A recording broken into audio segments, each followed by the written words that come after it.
ખંભાત તાલુકાના પ્રસિદ્ધ યાત્રાધામ કોડવા મુકામે એક દિવસીય ગરબા મહોત્સવનું ભવ્ય આયોજન કરવામાં આવ્યું. કોડવા ગામ ખાતે આવેલ પ્રસિદ્ધ અને ચમત્કારી હડકસા માતાજીના મંદિરના પ્રાંગણમાં આયોજિત આ ગરબા મહોત્સવમાં સ્થાનિકો, ગરબા રસિકો તેમજ નાના મોટા બાળકો મોટી સંખ્યામાં જોડાયા હતા. ગરબાની શરૂઆતથી અંત સુધી ખેલૈયાઓ મન મૂકીને રમ્યા.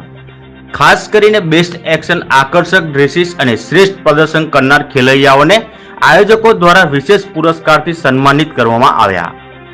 જાહેર આમંત્રણને માન આપીને ગરબા રસિકોએ માતાજીના દર્શનનો લાભ લીધો અને એક દિવસીય આ ભવ્ય ગરબા મહોત્સવનો સૌએ આનંદ માણ્યો. આયોજકો દ્વારા કરવામાં આવેલ આયોજનની સર્વત્ર પ્રશંસા થઈ રહી છે.